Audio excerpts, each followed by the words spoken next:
बिस्मिल्लाहिर्रहमानिर्रहीम। अस्सलाम वालेकुम। नाइन ब्रदर्स टीवी मुबारक जुएद आपकी खिदमत में हाजिर है। नाज़रीन, हमारा channel nine brothers TV subscribe करें। आज स्विट्ज़रलैंड चलेंगे।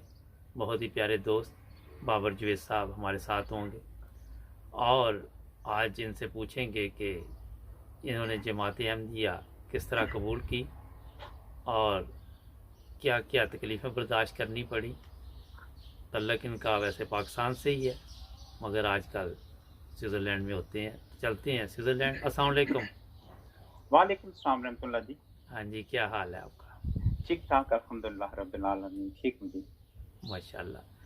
तो मैंने कहा स्विट्ज़रलैंड तो आजकल हालात बेहतर हुए कुछ कोरोना वायरस की वजह से कि वैसे ही चल रहा है?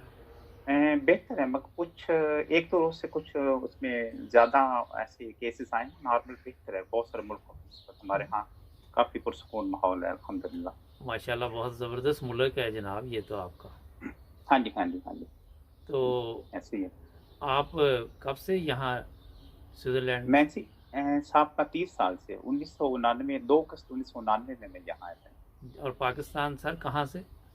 पाकिस्तान गुजरांवाला शहर से अच्छा, बागबानपुरा। माशाल्लाह। वो इसलिए मैंने पूछा कि आज मुझे एक मैसेज आया था कि आप ज़रा तारफ़ करवाया करें कि ये लोग हमारे शहर के निकल आते हैं, तो मैंने कहा इसलिए पूछूं आपसे अच्छा मैं। अच्छा। हाँ, गुजरांवाला बागबानपुरा से मेरा जी तल्लक जी। जहाँ हमारी जमात है।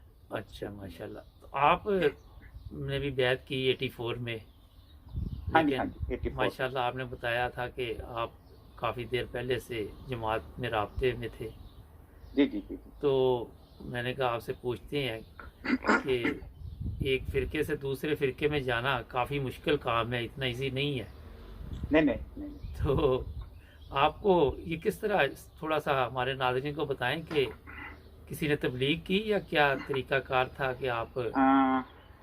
पहले तो मैं बहुत सारा शुक्रगुज़ार हूँ आपका कि आपने मुझे मौका दिया बात करने का। और जज़ाकल्लाह, इसी आपका भी तरह शुक्रिया। अपने जो मेरे दोस्त हैं नीमुल्लाह साहब, उन्होंने ऑर्गेनाइज़ किया इस प्रोसेस को। जी जी। अल्लाह ताला उनको बड़ी जज़ा दे जी, उन्होंने आमीन। आपको मुतारिफ़ करा मेरे हवाले से। तो मैं जज़ाकल्लाह। वापस भी जाता हूँ। मैं अपनी इस है तो काफ़ी लंबा सारा दौर जो मेरा गुज़रा है पाकिस्तान से भी यहाँ का भी, जी जी। इसको मैं 4 हिस्सों में तक़सीम कर दूँगा इंशाअल्लाह ताला। जी जी। तो एक तो ये कि अहमदी मुसलमान कैसे हुआ? जी जी। तो अहमदियत में शमूलियत कैसे हुई ना? दूसरा मैं ऐसे करूँगा कि वो कौन से असबाब थे जो जमात अहमदिया में शमूलियत की वजह बने। जी जी। तो तीसरा मैं बताऊँगा कि अहमदी मुस्लिम होने के बाद जो बहुत मुख्तलिफ वक़्त था, मुश्किलात का वो दौर कैसे गुज़रा, जी जी। उसका ज़िक्र भी मैं करूँगा। तो ज़रूर। चौथा फिर जो भी जो हिस्सा है यानी कि अल्लाह ताला के बेइंतहा ना ख़त्म होने वाले एहसानात और क़ुदरत का ज़िक्र करूँगा। माशाल्लाह। जी, जी। हुआ ये कि 1980 में हमने पुराना घर फ़रोख्त का, तो मेरे वालिद साहब ने नया घर खरीदा। जी जी। तो जिनसे घर की खरीदारी की वो जमात अहमदिया के अमीर साहब थे, अमीर जमात ज़िला गुजरांवाला के। अच्छा। गुजरांवाला के अमीर ज़िला थे। जी उनका जी। नाम था हाजी मोहम्मद शरीफ साहब जी। जी जी। उनके 3 भट्टे थे, जो ईंटें बनाने वाले नहीं होते, जहाँ जी ईंटें जी। बनती हैं, जी जी।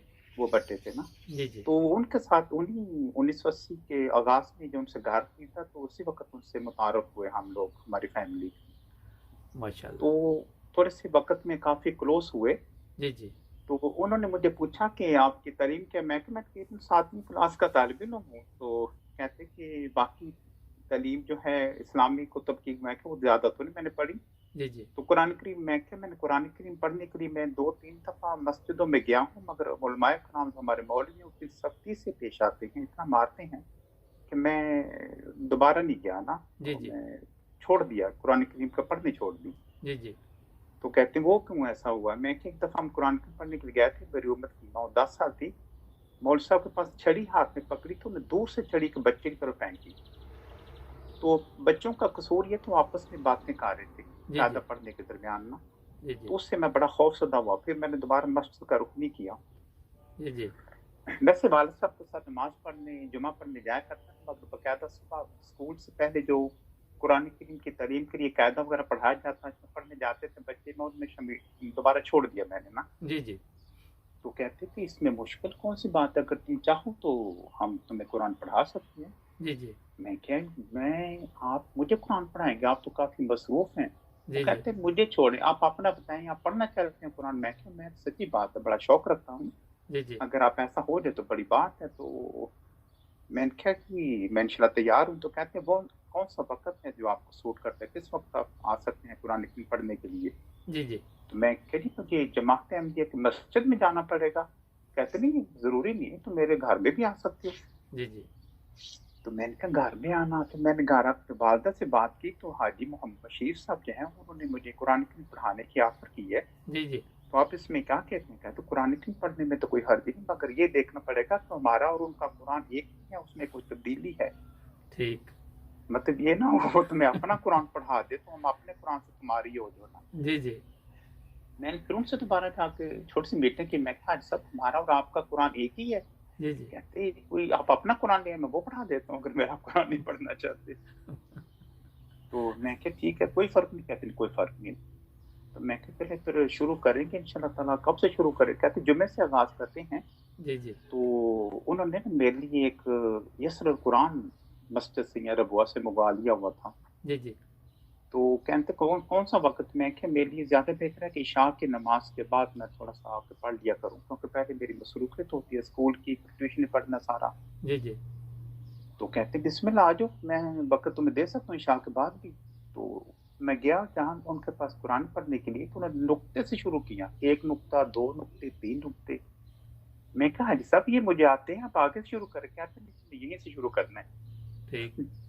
تو انہوں نے مجھے پاس بٹھایا بڑی محبت سے, بڑے پیار سے. تو کہنے شروع کرتے ہیں اللہ کا نام لے کر نا. تو میں نے شروع کیا یسل قرآن, پورے 1 ماہ کے اندر 1 نقطے سے شروع کر صرف سورہ ناس تک مکمل کر دیا نا. جی جی تو پھر اس کے بعد اگلے دن ہم نے کہا کہ ابھی وہ مجھے کہتے ہیں کہ آپ نے ہر روز 1 پارہ پڑھنا ہے, 1 مکمل پارہ.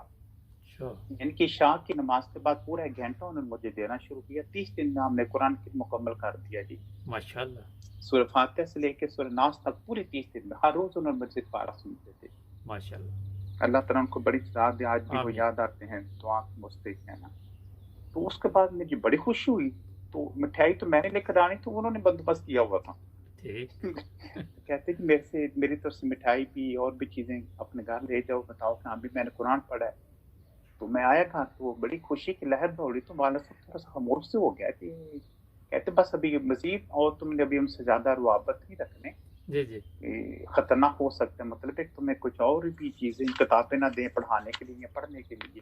جی جی میں کہ نہیں بس میرا مقصد پورا ہو گیا, مجھے کیا ضرورت ہے جانے کی ان کے پاس ابھی نا. جی جی حتیٰ کہ یہ مبارک سے دور شروع ہوا تھا میرے لیے نا. جی جی تو مجھے پھر جب ان کے پر قرآن شریف پڑھا تو گھر میں کچھ تصویریں لگی تھی مسیح موت کی, خلفاء کی, اور چیزیں بھی نا. جی جی تو ان کے وہ ضلع کے امیر تھے, تو کافی مربیات کا ان کی طرف آنا جانا تھا. جب وہ آتے تھے مجھے متعارف کراتے تھے کہ بابر صاحب ہیں, قرآن شریف پڑھتے ہیں, بچہ ہمارا ساتھ میں آٹھویں کا طالب علم ہے. تو میں کافی ان کی عبادت بھی وہی تھی, نماز بھی ویسے پڑھتے تھے, کلمہ دیکھا تو وہ بھی وہی. جب قرآن کریم پڑھا تو اس میں کوئی تبدیلی نہیں. تو میرے دل میں بہت سارے سوال اٹھے کہ میں نے ان سے کرنے شروع کیے. جی میں کہ آپ اللہ کے نبی کو آخری نبی مانتے ہیں؟ کہتے آخری نبی بھی اور بڑے مرتبہ مقام کا نبی ہم ان کو مانتے ہیں. جی جی تو پھر انہوں نے مجھے مسیح موعود علیہ السلام کی تعریف دکھائی کہ اگر اس نبی کو میں نہ مانوں تو میرے اعمال پہاڑوں کی طرح بھی, اس کے برابر بھی ہوں تو اس کی کوئی حیثیت. جی جی اس طرح کر کے اور بھی کتب مجھے ملی ان سے, جو مسیح موعود کی کتابوں کا مجھے مطالعہ کرنا تو ملا. اس میں پہلی سطح میں مجھے ہماری تعلیم دی نا. جی جی پھر وہ کچھ اور مجھے لوگوں نے بتایا کہ ان کے پاس بہت ساری ایسی باتیں ہیں جو مطلب انہوں نے اللہ کے نبی کے خلاف کی ہیں, تم ان کے پاس نہ بیٹھو, ان کے پاس نہ جاؤ. جی تو میں نے مزید کتابوں کا مطالعہ شروع کیا مبارک. جی جی تو کشتی نور بھی پڑھی, ایک غلطی کا ازالہ چھوٹا سا ہے, وہ بھی بڑا مسیح موت ہندوستان میں تھی, وہ بھی کتب کا مطالعہ ملا پڑھنے کو. پھر درسمیل تو بڑا دلچسپ تھا, جو شعر اس میں لکھے ہوئے تھے عربی کے بھی, فارسی کے بھی, اردو کے بھی, وہ میرے لیے بڑی ایک دلچسپ تھی میرے لیے. جی جی تو پھر انہوں نے مجھے کتاب دی جو مکرم غلام علی صاحب کی تحریر تھی, محمد صلی اللہ علیہ وسلم سبز قدر تھی. جی جی تو وہ پڑھی تو اس میں بہت زیادہ اچھا لگا مجھے پڑھ کے. وہ ایسی کتاب میری نظر سے نہیں گزری تھی پہلے یار. جی جی ان دنوں پر اور بھی خطبات بھی سننے کو ملے. تو خلیفہ رابعہ اس وقت نئے خلیفہ رابعہ بنے تھے, जी जी तो मतलब ये भी बड़ा अच्छा लगा सब सुनो। तो मैं किस इस्तकामत एक तसलसल पाया जाता है इनकी बात में, इनकी आवाज़ में। जी जी जो हमारे उलमाए कराम हैं उनमें कोई ऐसी बात नहीं कि जो समझ आ रही। जी जी तो जब ये सारे सवालत मैंने वहाँ से ये किताबें पढ़ने का मौका मिला, सारा मैंने गारा के बताया कि मैं कि जमात तो बड़ी सच्ची है। जी जी तो कहते हैं कि वही चीज़ बात हुई, इसी का हमें डर था, इसी का हमें खौफ था। तो ये तुमने क्या किया ना, तुमको सच्चा झूठा तुम्हें किसने कहा इसका तजिया करने को? तुम अपने कुरान से पढ़ो, घर आ जाओ। तो तुमने अपने घर में अलमारी भी किताबों से, जमातें तो किताबों से भर दिया। इस किताबों का तुमने क्या करना? मैं कि मुझे बड़ी पसंद है, अच्छी लगती हैं। जी जी तुम्हारा वो सिलसिला चला जी। तो करते करते वो मतलब कि कहते ये तो अच्छा नहीं हुआ। तो कहते कि इसको थोड़ा सा फासला डालना चाहिए। तो उन्होंने मुझे इनकी सख्ती शुरू कर दी काफ़ी ना। जी। अच्छा ये है कि मैं एक दो बातें पूछ लूँ आपसे, फिर एक ब्रेक का कहा जा रहा है मुझे। अच्छा जी। तो जब आपने देखा कि पहले जो उलमा थे वो सख्ती कर रहे थे, लेकिन जी जैसे जी ही आपने हाजी साहब के पास गए तो इन्होंने भी कभी सख्ती की कुरान पाक में, कोई जी, जब तालीम दे रहे यकीन थे? करें, बिल्कुल ही अपोजिट था। इंतहाई मोहब्बत से, जहाँ गलती होनी या कुछ ऐसा तो नहीं, इत्मीनान से बताना। जी और जी मुझे कोई जरा भी दबाव नहीं होता था। मैं बड़ा खुल के कुरान पढ़ने के लिए मुझे बहुत आसान हो गया पढ़ना। जी जी कोई ज़हनी दबाव नहीं था। ना मुझे पता था कि मुझे पीछे से कुछ छड़ी लगाएंगे या मारेंगे या कैसी सख्ती करेंगे। सख्ती नहीं, बल्कि जाने वहाँ पहुंचने तक चाय का कप भी तैयार होना, कुछ ज़ियाफ़त भी बड़ी अच्छी होती थी। साथ उन्होंने एहतमाम किया होता था ना। तो यहाँ से आप देखें कि अब भी आप देखते हैं सोशल मीडिया पे कि उलमा बच्चों को इतनी बुरी तरह वो मारते हैं, तो फिर बच्चे किस जी। तरह, ये इस्लामी तालीम भी नहीं है ये ना, कितनी नहीं, सख्ती कतई। की जाए। हाँ जी, उन्होंने बिल्कुल सख्ती नहीं की। जी जी। तो जब अच्छा, ये सिलसिला काफ़ी चला तो एक बहरहाल ब्रेक मैं ले लें, तो ब्रेक के बाद ठीक है। नाज़रीन शॉर्ट ब्रेक, जुड़े रहें नाइन ब्रदर टीवी के साथ, मिलते हैं।